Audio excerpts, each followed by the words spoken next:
Acompáñenme a sus Biblias en Romanos capítulo 12. Vamos a ver esta mañana los dos primeros versículos de este capítulo 12 de Romanos.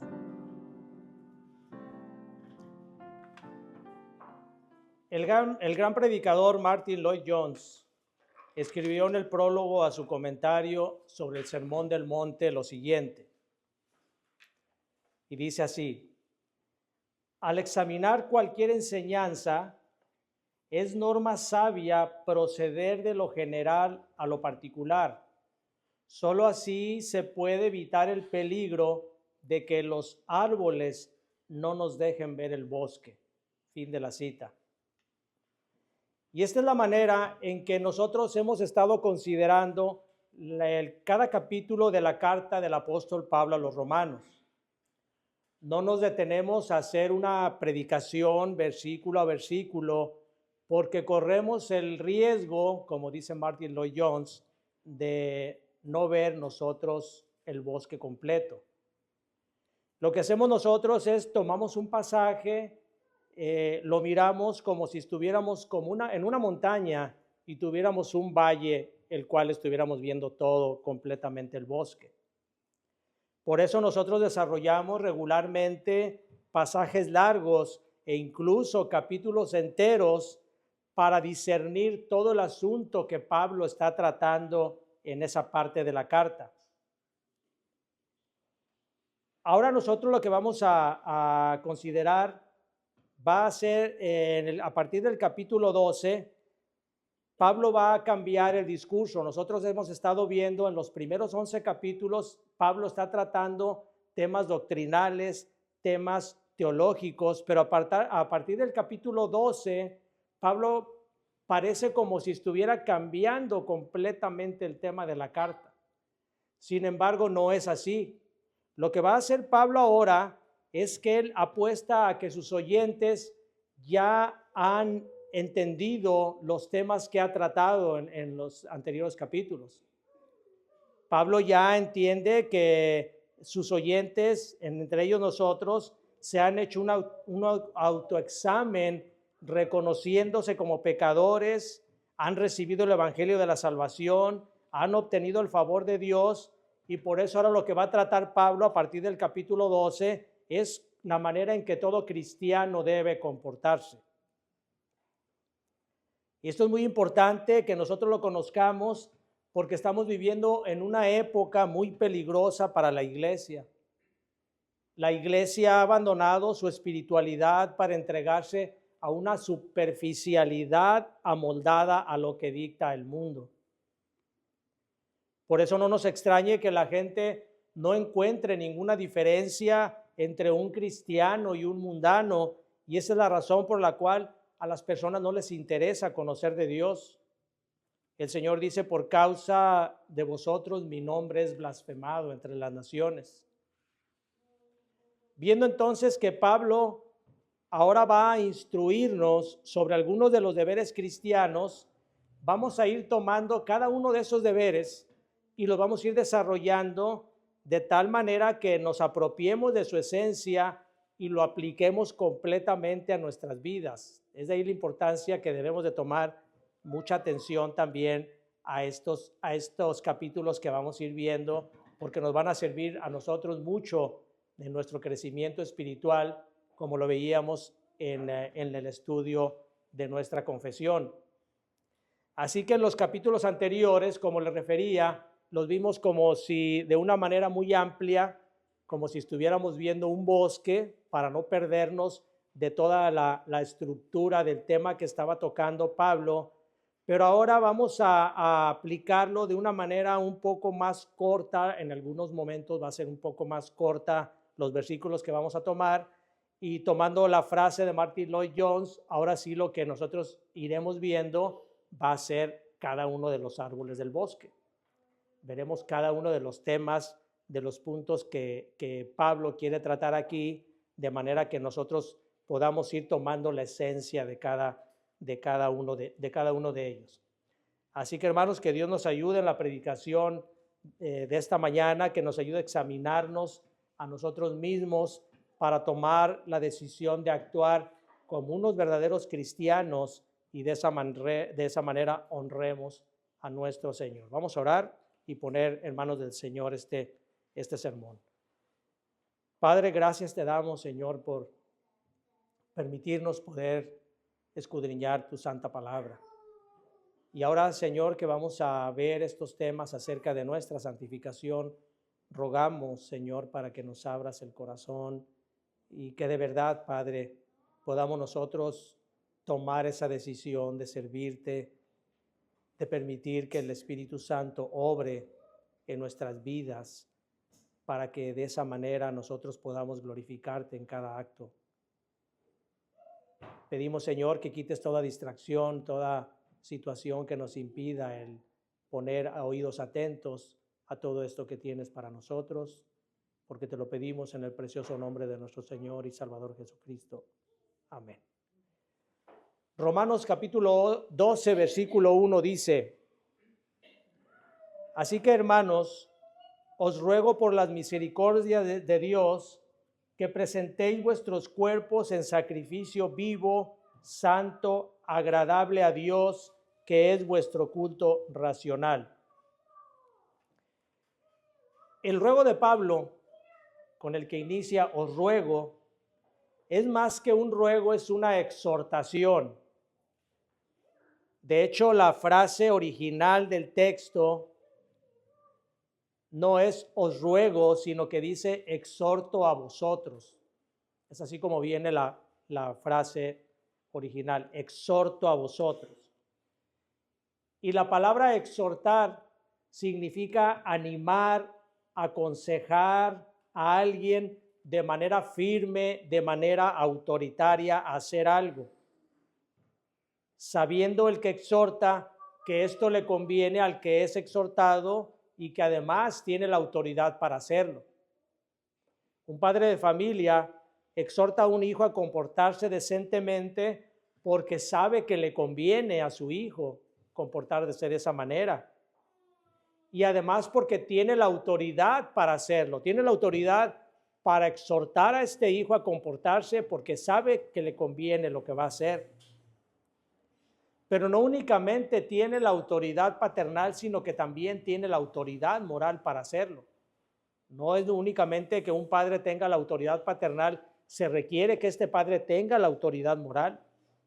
Porque si un padre no se comporta decentemente, sí puede pedirle a su hijo que se comporte decentemente, pero no va a tener la autoridad, no va a tener el peso que se requiere para que este hijo responda a esa exhortación que se le ha hecho. Aquí en este caso el apóstol Pablo tiene toda la autoridad moral y es por eso que les exhorta a sus hermanos muy amados, como él dice de la iglesia de Roma, y nos exhorta a nosotros a entregarnos en un sacrificio vivo a Dios. Ahora, antes de entrar a conocer el sentido de las exhortaciones, es necesario que comprendamos que solamente las personas que han sido regeneradas por el conocimiento de Dios y por la salvación que Cristo ofrece están capacitadas para ofrecerse en un sacrificio vivo a Dios. Nadie más. Únicamente las personas que han sido llamadas y regeneradas son las que son capacitadas para entregarse en un sacrificio. Veíamos nosotros en nuestra lectura de Éxodo 34, cómo únicamente aquellas personas que se santificaban podían estar en la presencia de Dios. La Escritura nos enseña que los únicos que pueden acudir delante de Dios y presentar un sacrificio son los sacerdotes, nadie más.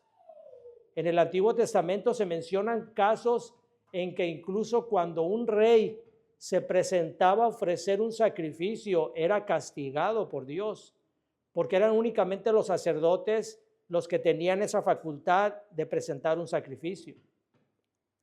Solo los descendientes de Aarón, de la tribu de Leví, podrían ejercer el sacerdocio. Pero ahora en el nuevo pacto, las cosas son muy diferentes. Ahora en el nuevo pacto nosotros por la sangre de nuestro Señor Jesucristo, por medio de la cual nosotros hemos sido lavados, nosotros hemos sido también hechos sacerdotes. Primera de Pedro 2:9 dice, mas vosotros sois linaje escogido, real sacerdocio, nación santa, pueblo adquirido por Dios para que anunciéis las virtudes de aquel que os llamó de las tinieblas a su luz admirable. Es solo cuando una persona es transformada de su condición natural a una condición espiritual que recibe la capacidad para comprender las cosas de Dios, y de esa manera también esta persona puede ser exhortado y enseñado a vivir una vida de acuerdo a los principios de Dios. Sin este cambio de naturaleza, las personas inconversas no pueden entender las cosas de Dios. A las personas inconversas les parecen locura, dice la Escritura, las cosas de Dios. Les parecen cosas sin valor, anticuadas, fuera de toda razón. Primera a los Corintios 2:14 dice, pero el hombre natural no percibe las cosas que son del Espíritu de Dios, porque para él son locura y no las puede entender. ¿Por qué? Porque se han de discernir espiritualmente. Y si las personas inconversas no pueden entender las cosas espirituales, como resultado de eso, mucho menos pueden ser capaces de sujetarse a ellas. Romanos 8:7 dice, por cuanto los designios de la carne son enemistad contra Dios, porque no se sujetan a la ley de Dios, ni tampoco pueden. No tienen la capacidad. Una persona inconversa no tiene la capacidad de sujetarse a las leyes de Dios porque no las entienden. No comprenden ellos las cosas de Dios. Y esto para nosotros, hermanos, debe de hacernos meditar, porque hay ocasiones en que nosotros nos molestamos con aquellas personas que quisiéramos que actuaran de manera cristiana. Pero esto no puede ser de esa manera y nosotros no deberíamos de molestarnos. Nosotros tenemos que entender que estas personas están siendo engañadas por el enemigo de nuestras almas, así como una vez nosotros fuimos engañados. Nosotros antes de venir a Cristo, nuestra condición era igual a la de ellos y no entendíamos las cosas de Dios. Por eso nosotros rechazábamos todas las cosas también de Dios. Así que en vez de molestarnos, hermanos, debemos de practicar la misericordia con ellos. Debemos ser pacientes, hablarles del Evangelio y orar por ellos por si acaso Dios les concede el arrepentimiento, como dice 2 Timoteo 2:24 al 26, dice, porque el siervo del Señor no debe ser contencioso, sino amable para con todos, apto para enseñar, sufrido, que con mansedumbre corrija a los que se oponen, por si quizá Dios les conceda que se arrepientan para conocer la verdad y escapen del lazo del diablo en que están cautivos a voluntad de él. Así que para que un hombre pueda conocer y hacer la voluntad de Dios, es necesario primeramente que este hombre sea transformado, sea regenerado por medio del poder del Espíritu Santo mediante la salvación otorgada en Cristo. Y entonces sí, como resultado de esto, se puede entregar a Dios en un sacrificio vivo, en un sacrificio santo y en un sacrificio agradable. Dice el versículo 1, sigue diciendo, así que hermanos, os ruego por las misericordias de Dios, que presentéis vuestros cuerpos en sacrificio vivo, santo, agradable a Dios. Las misericordias de Dios se resumen en todas aquellas bienaventuranzas que se desprenden del carácter bondadoso de Dios. Todo lo que nosotros recibimos de Dios, de acuerdo a su carácter bondadoso y santo, son las misericordias a los que se refiere Pablo cuando dice, os ruego por las misericordias de Dios. Son infinidad de misericordias que nosotros no terminaríamos de contarlas. Usted póngase a ver las misericordias de Dios cada día y se va a dar cuenta de que usted no puede terminar de contarlas. El hecho de que usted despierte, tenga salud, vea, respire, escuche, tenga alimento, tenga una familia, el amor de Dios, el sacrificio de Cristo, la vida eterna que Dios le da. Todas esas son misericordias de Dios. Así que por esas misericordias es por la que Pablo ruega, y nosotros debemos de ver las misericordias con una humildad y con un desmerecimiento, porque un hombre carnal ve las misericordias de Dios como si las mereciera. Pero nosotros no debemos de ser así, nosotros debemos de ver las misericordias de Dios con humildad y con agradecimiento. Es por eso que Pablo en este versículo utiliza esto, dice, os ruego por las misericordias de Dios, la utiliza como una manera de inflamar el corazón, de activar el corazón de los creyentes y motivarlos a entregar sus cuerpos en sacrificio vivo a Dios. Está hablando aquí de entregar el cuerpo, porque nosotros cuando nosotros venimos a Cristo, nosotros le entregamos nuestra alma a Cristo. Nuestro ser interior se lo estamos entregando a Él. Pero ahora Pablo nos está hablando de que debemos de entregar también nuestro cuerpo, que es la parte exterior, la parte activa, la parte con la cual nosotros podemos obrar en santidad, pero también la parte por la cual nosotros podemos estar pecando. Por eso Pablo dice, entreguen su cuerpo en sacrificio vivo. El alma es el centro de la voluntad y de las pasiones, pero el alma se conjuga con el cuerpo para pecar, para cometer pecado. Pablo dejó claro esto en el capítulo 7 de Romanos, capítulo 7, versículo 5, cuando dice, porque mientras estábamos en la carne, las pasiones pecaminosas que eran por la ley obraban en nuestros miembros, llevando fruto para muerte. Nosotros en nuestra mente, en nuestro corazón, es donde se anida, donde nace el pecado.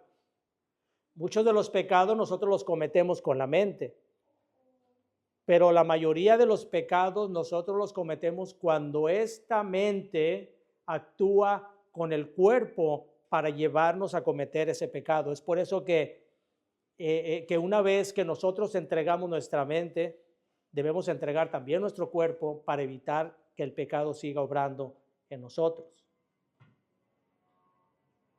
Dice entonces, así que hermanos, os ruego por las misericordias de Dios que presentéis vuestros cuerpos en sacrificio vivo, santo, agradable a Dios.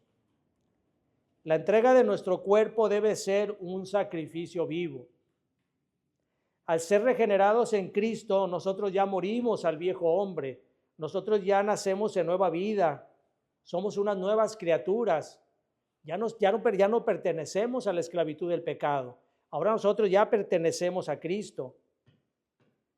En el antiguo pacto, de acuerdo a la ley, un judío traía al sacerdote, se presentaba ante el sacerdote con una ofrenda, un animal, un cordero, un cabrito, un becerro.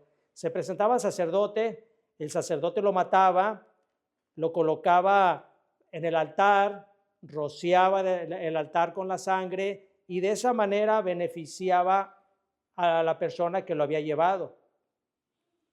Esto es como obraba el sacrificio en el antiguo pacto.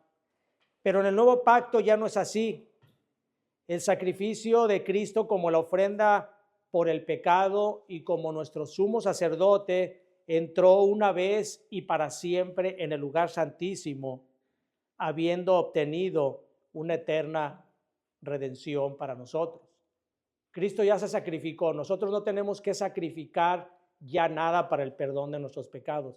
El sacrificio que habla aquí Pablo, sacrificio, entregarnos nuestro cuerpo en sacrificio vivo, no nos habla para el perdón de los pecados, sino para la santidad, para nuestra santificación, porque Cristo pagó ya por nosotros en sacrificio para el perdón de nuestros pecados.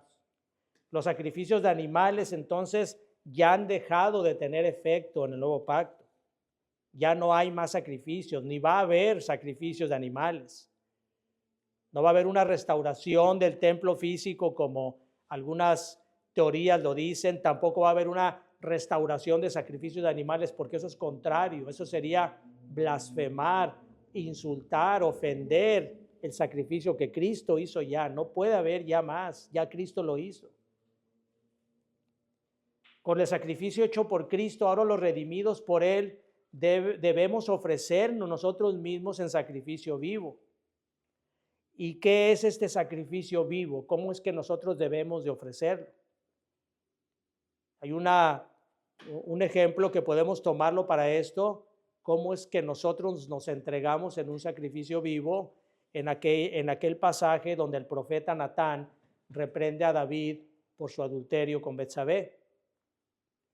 David entendió cuál era el verdadero sacrificio y no fue y sacrificó un animal para que se perdonara su pecado, sino que David ofreció su corazón arrepentido como un sacrificio vivo a Dios, y Dios aceptó su sacrificio.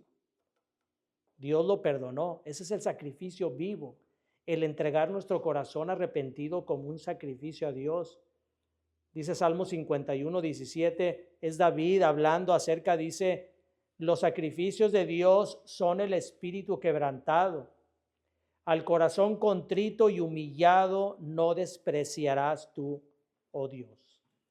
Ese es el sacrificio al cual Pablo se refiere, entregarnos nosotros con un corazón arrepentido y venir a la presencia de Dios para dejarnos nosotros moldear, transformar por el Espíritu Santo para que nosotros podamos estar en una santificación. Porque sigue diciendo Pablo que el sacrificio a Dios también debe ser santo. La consagración a Dios, el apartarnos de nuestra anterior manera de vivir y obedecer a Dios en todo lo que demanda de nosotros, es el camino que nos lleva a la práctica de buenas obras que agradan a Dios. Nosotros ya dejamos de pertenecer al pecado, ya fuimos rescatados del pecado y ahora pertenecemos a Dios, y por lo tanto nosotros debemos de ser santos como Dios es santo, dice la Escritura. Sed santos porque yo soy santo. Nosotros no pudiéramos presentar un sacrificio vivo a Dios, no podemos ir a presentarnos ante Dios si nosotros no nos santificamos, porque Dios es santísimo. Ninguna cosa puede ofrecerse a Dios si no está santificada antes. Dios es santo, Dios es 3 veces santo, dice la Escritura. Esto se refiere a que Dios es santísimo, purísimo. Esto se refiere a que Dios está apartado de todo. Nada puede entrar a la presencia, nada de su creación puede entrar a la presencia de Dios si antes no es santificado. Si nosotros quisiéramos entrar a la presencia de Dios sin santificarnos, nosotros estaríamos ofendiendo la pureza de Dios. Y esto lo que equivaldría sería a profanar su nombre. Nunca vaya a la presencia de Dios, hermano, con un pecado en su corazón en el cual usted no se haya arrepentido. No quiere decir que no vaya a la presencia del Señor sin pecado, porque entonces nunca estaría en la presencia del Señor. Pero nosotros entramos a la presencia del Señor porque todos nuestros pecados han sido perdonados en Cristo. Él ya nos perdonó. Todos los pecados que nosotros hemos cometido, cometemos y vayamos a cometer, ya están perdonados en Cristo. Por eso nosotros podemos tener acceso a Cristo, no por nosotros, porque nosotros no pudiéramos hacerlo. Y también si usted dice, yo no voy a orar porque traigo un pecado, entonces nunca va a hacerlo, porque siempre va a traer pecado. Vaya y ore y arrepiéntase al Señor, pídale perdón, y entonces usted está entrando al Señor con un sacrificio vivo, con un corazón contrito y humillado. Y entonces, como dice el Salmo, no despreciarás tú, oh Dios. Dios no nos desprecia a nosotros. Nunca nos va a despreciar cuando estemos ante su presencia con un corazón contrito y humillado. Así que nuestra santidad debe ser continua. Durante todo el tiempo que dure nuestra vida, nosotros debemos ir caminando en santidad cada vez más. Paso a paso debemos ir creciendo en santidad. Si nosotros actuamos perpetuamente en santidad, entonces el sacrificio de entregarnos a Dios como sacrificio vivo, Él lo va a recibir como ofrenda agradable. Por eso dice el versículo: presentéis vuestros cuerpos en sacrificio vivo, santo, agradable a Dios. Yo sé que esto no es fácil, hermanos, entregarnos en sacrificio a Dios. Yo sé que no es fácil. Pablo sabía que no es fácil y por eso le llama sacrificio. Es un sacrificio, porque nos cuesta mucho trabajo a nosotros separarnos de nuestra carne. Nos cuesta trabajo rechazar las tentaciones del mundo y por eso es un sacrificio. Es algo que nosotros nos cuesta trabajo y por lo cual nosotros debemos de estar luchando. Todos los días el deseo de nuestra carne es separarnos de la cruz. Nosotros sacrificamos nuestras pasiones en la cruz con Cristo, pero nuestra carne todos los días está tratando y queriendo separarse de esa cruz. Por eso el Señor lo dijo en Lucas capítulo 9, versículo 23, dice así: y decía a todos, es la palabra del Señor, la voz del Señor: si alguno quiere venir en pos de mí, niéguese a sí mismo, tome su cruz cada día y sígame. Cada día debemos de tomar nuestra cruz. No es que nosotros ya hayamos entregado nuestra vida a Cristo, sacrificamos nuestra carne en esa cruz y ya vamos a vivir como queramos. No, todos los días debemos de estar sacrificando nuestra carne en esa cruz. Todo es de cada día, hermanos. Cada día debemos estarnos renovando, porque cada día las misericordias son nuevas de parte de Dios. Cerca de donde yo vivo, se reúne un grupo de alcohólicos anónimos. Todos los días están ahí, todos los días. Los domingos no sé, porque el domingo yo no estoy ahí, pero todos los días están ellos ahí. Yo he platicado con algunos de ellos y tienen una frase ellos que dicen: un día a la vez. Y lo que quiere decir esta frase, ellos me han comentado, es que ellos se hacen el propósito de que cada día no van a probar una gota de alcohol. Cada día. Ellos no dicen: voy a dejar de probar una gota de alcohol durante un mes.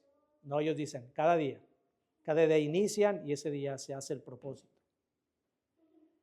Esta es lo que están haciendo ellos, es que ven transcurrir su vida luchando, en una lucha constante de cada día. Pero tienen ese propósito de hacerlo.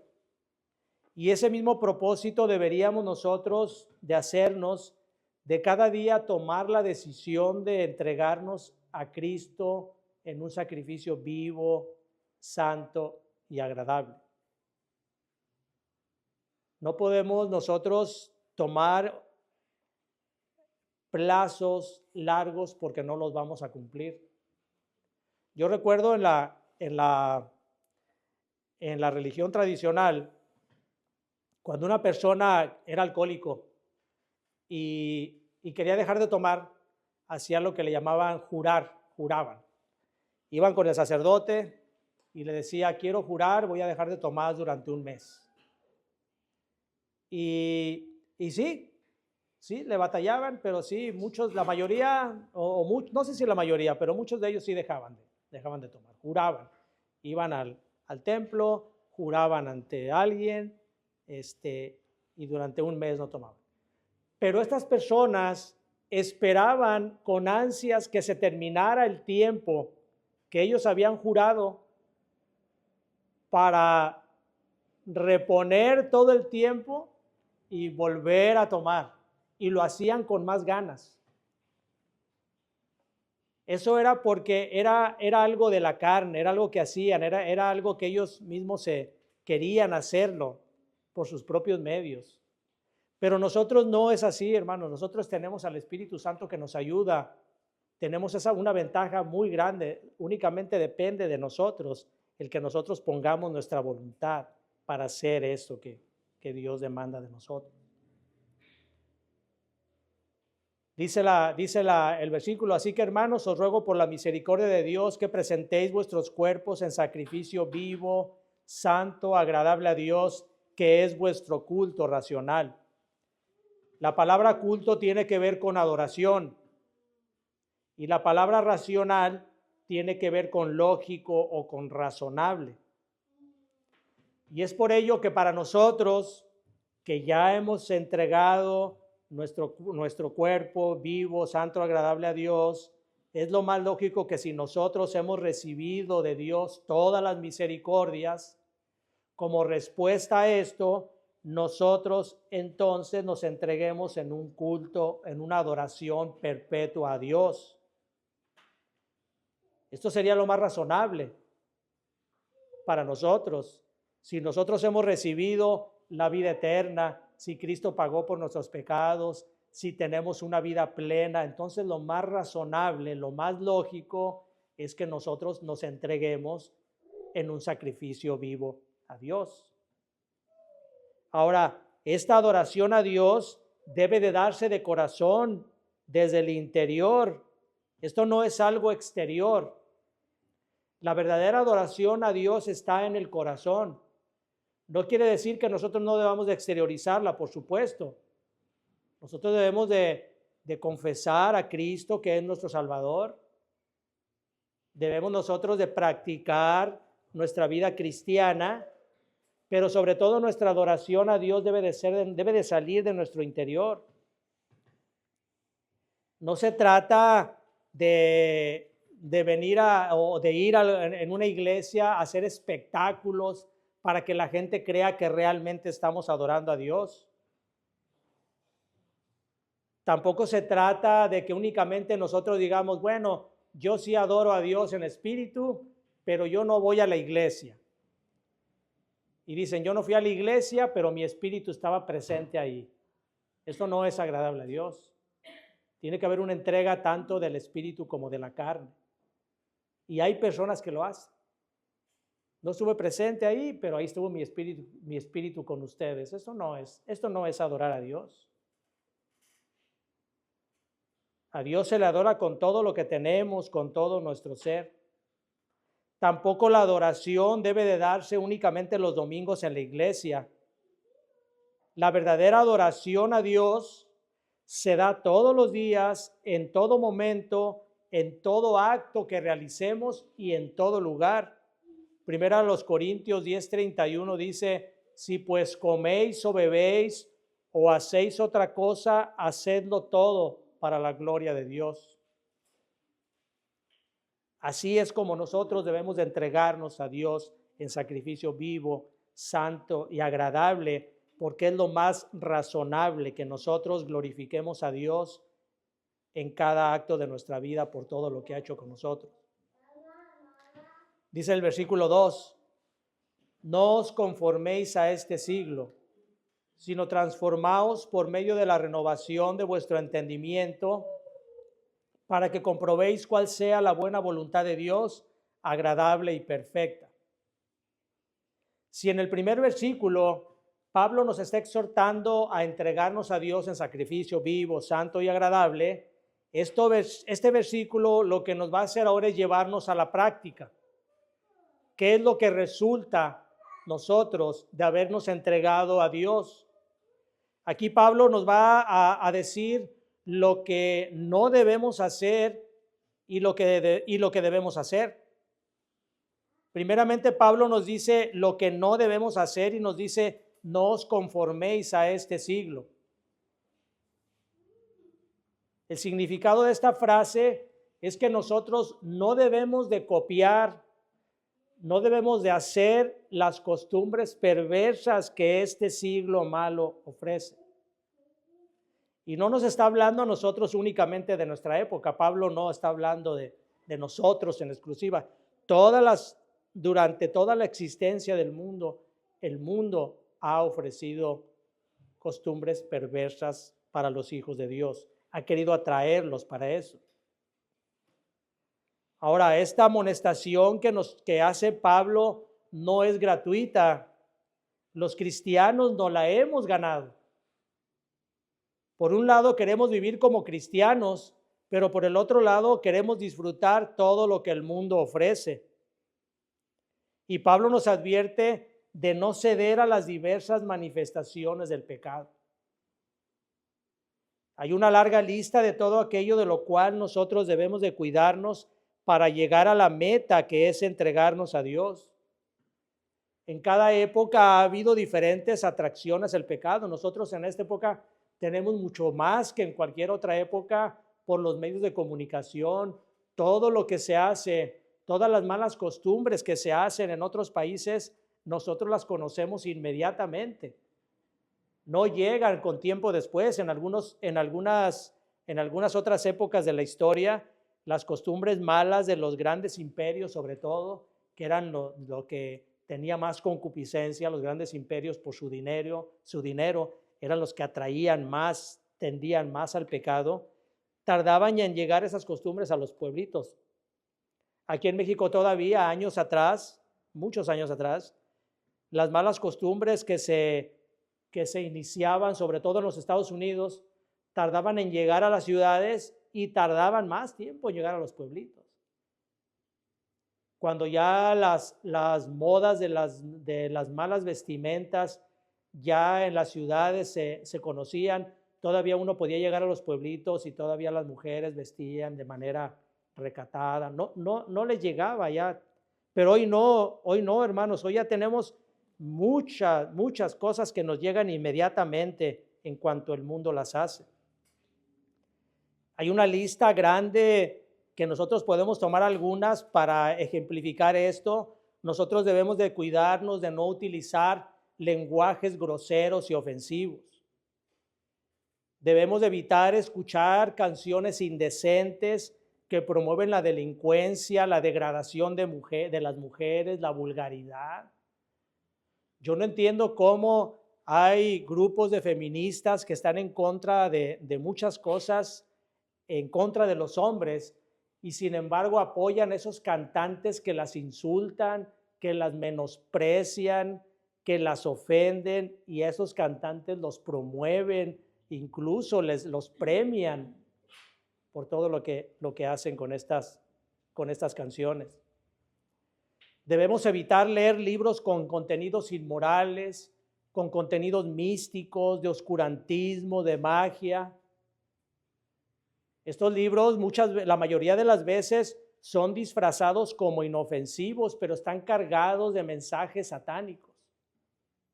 Y entre ellos podemos poner como ejemplo los libros de Harry Potter. Están cargados de mensajes satánicos y nosotros debemos de tener mucho cuidado en eso. Hay unos libros de una serie muy famosa entre los adolescentes de hace años que se llamaba Crepúsculo. Y estos lo que exaltaban era el vampirismo y la muerte como algo fascinante. Los adolescentes se enamoraban incluso de los vampiros o de las vampiras.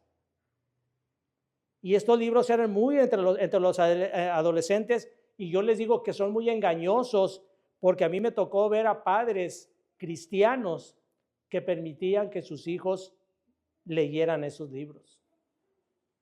Yo no creo que lo hicieran conociendo el contenido de ellos. Sin embargo, es cuando nosotros debemos de tener mucho cuidado, porque el diablo es muy sutil, se mete. Y ahí nosotros podemos darnos cuenta por qué los padres después se quejaban y decían, mi hijo está actuando en rebeldía y ya no quiere ir a la iglesia. Es por eso, hermanos, porque se les permite meterse en cosas que traen mensajes ocultos y que muchas veces nosotros no lo percibimos. Eso es el éxito de estas cosas. Es el éxito de Satanás, que muchas veces lo hace en caricaturas, en películas, en series, en todo mete las cosas de una manera que nosotros no nos demos cuenta. Pero eso trae como resultado que los jóvenes comiencen a actuar en rebeldía. Dice 1 Timoteo 2:9, dice que las mujeres deben de vestir con ropa decorosa, con pudor y con modestia. ¿Cuántas veces la moda nosotros la hemos tomado como algo que del mundo que nosotros deberíamos de traer? Deben de evitar el uso de ropa provocativa y también deben de evitar enseñarles este uso de la ropa sobre todo a las mujeres, sobre todo a sus hijas. Esto es una ofensa para Dios, una ofensa para el esposo, para la familia, cuando una mujer se viste de una manera inapropiada, porque lo que está haciendo es llamando la atención de los hombres. Y esto no debe de ser así. Evite ver programas y series con contenidos sexuales porque esto afecta a su espíritu. Nunca dé a entender que está de acuerdo con programas como el movimiento LGBT o el aborto para no molestar a las personas. ¿Cuántas veces escucha uno de que están tratando un tema así y se queda uno callado o asiente uno y dice, pues sí, está bien, por no ofender a las personas, pero por el contrario, nosotros debemos de dar un buen testimonio y debemos ser claros y contundentes de decir que nosotros no estamos de acuerdo en algo que ofende a Dios. Toda clase de vida que no va de acuerdo a los principios morales establecidos en la Escritura es repudiada por Dios. Y recuerden que la Escritura nos habla y nos dice no solo los que la hacen, sino los que se complacen con los que lo hacen. Cuando nosotros damos nuestra complacencia, no porque lo aceptemos, simplemente por el hecho de que no queremos decir que no, nosotros estamos participando en ese tipo de pecado. Nunca vamos nosotros como cristianos a decir que no debemos de divertirnos. Eso no es. Pero Dios nos da diversiones sanas. Hay muchas diversiones para los cristianos que podemos hacer. Nosotros podemos tomar diversiones sanas con la participación de la familia. Podemos participar en educaciones cristianas. La iglesia es una diversión sana. Nosotros nos gozamos en la iglesia porque venimos y escuchamos la palabra de Dios. Rodéese de amistades cristianas. Tampoco quiero decir que no se junte con personas inconversas. La misma palabra dice que eso no está bien, el que nosotros no deseemos de juntarnos con personas inconversas. Podemos y debemos juntarnos, pero con estas personas debemos de manifestarles nosotros nuestra fe en Cristo y buscar la oportunidad de compartirles el evangelio. Que vean que nosotros somos diferentes.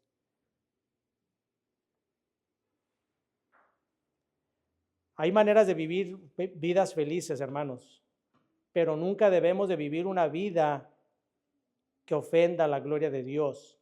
Todo lo que usted haga, diviértase sanamente. Hay muchas maneras en que lo podemos hacer, pero todo lo que haga, hágalo para la gloria de Dios. Pablo nos dice entonces qué es lo que no debemos hacer. No debemos amoldarnos al mundo. Dice, no os conforméis a este siglo, sino transformaos por medio de la renovación de vuestro entendimiento. La palabra utilizada aquí en el griego original, la palabra que se tradujo como transformaos, es la palabra griega metamorfeo, de donde viene la palabra metamorfosis. Y metamorfosis quiere decir un cambio completo. ¿Se acuerdan cuando estábamos en la primaria? Que el ejemplo más claro de la metamorfosis era del gusanito que se convertía en mariposa. Esa era una metamorfosis, se convierte completamente. Así es como nosotros somos transformados por el Espíritu Santo, en una transformación completa. Es un cambio completo de nuestra naturaleza. Si una persona tuviera un león y quisiera que comiera verduras el león, ¿qué tendría que hacer con ese león? Transformarlo completamente, a lo mejor en un conejo. Entonces, si usted quiere que un león coma verduras, pues transfórmelo en un conejo. Así la manera en que nosotros debemos de ser, nuestra transformación debe de ser completa. Y es muy importante que nosotros encontremos el significado de la palabra original, porque lo que parece ser que nos está diciendo Pablo aquí es que nos está ordenando que nos transformemos nosotros mismos. Dice transformaos. Pero la traducción más acertada no es transformaos, sino dejaos transformar. Déjense transformar.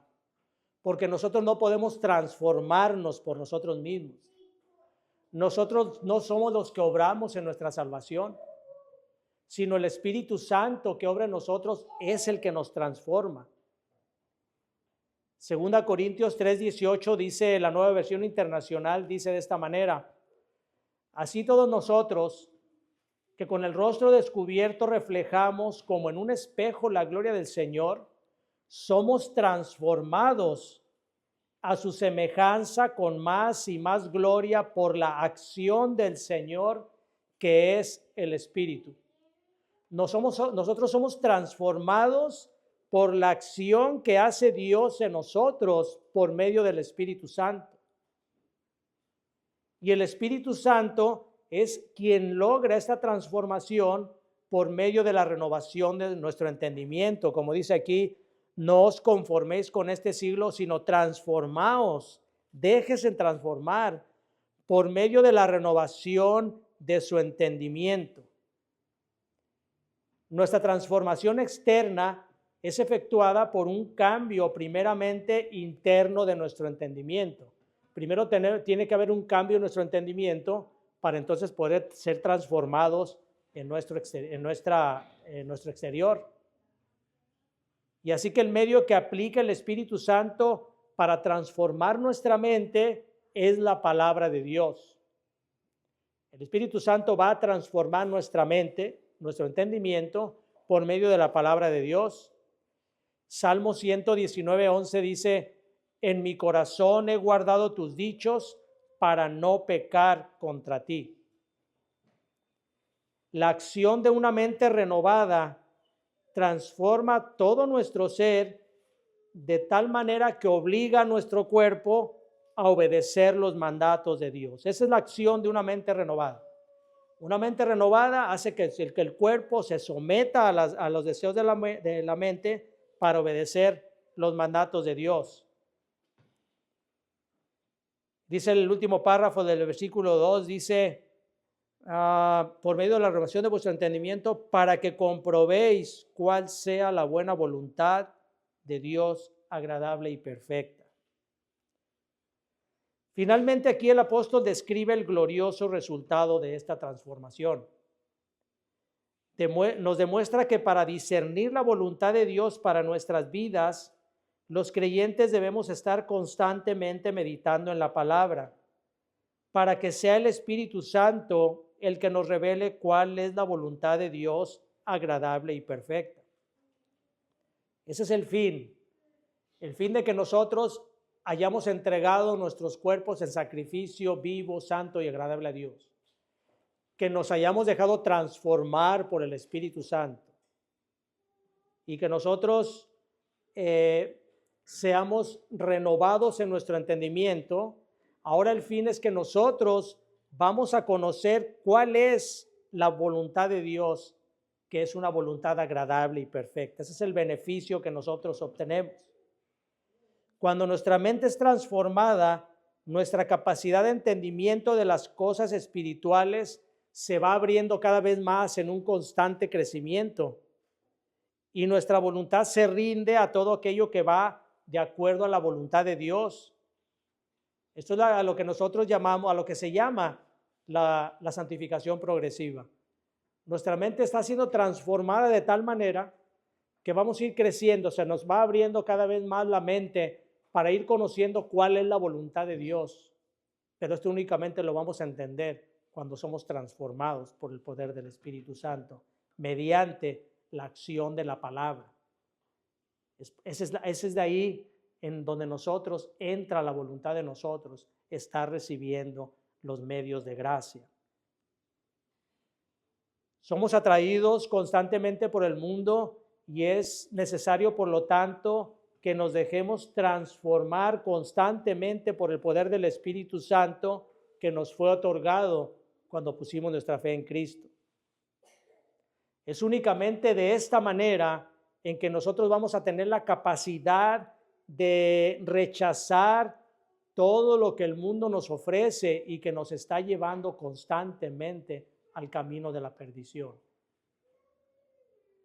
No podemos nosotros de ninguna manera entregarnos por completo a Cristo si antes no valoramos, no agradecemos, no entendemos que Cristo se entregó completamente por nosotros. Cuando nosotros entendemos el mensaje del Evangelio, cuando nosotros entendemos por qué Cristo se entregó por nosotros y el costo de esa entrega, para nosotros entonces va a ser una cuestión lógica el entregarnos nosotros en sacrificio vivo, santo y agradable a Dios. Es únicamente cuando valoremos la entrega que Cristo hizo por nosotros, en que nosotros nos vamos a entregar a Cristo por lo que hizo por nosotros. Negarnos nosotros a ofrecernos en completa obediencia a Dios es una falta de sabiduría. Es demostrar que no hemos sido transformados y esto es una ofensa a Dios. Así que hermanos, que el Señor nos ayude a ser fieles, a tener esa capacidad y esa voluntad de entregarnos completamente para que seamos transformados por el poder del Espíritu Santo y entonces seamos capaces de conocer cuál es la voluntad de Dios santa, agradable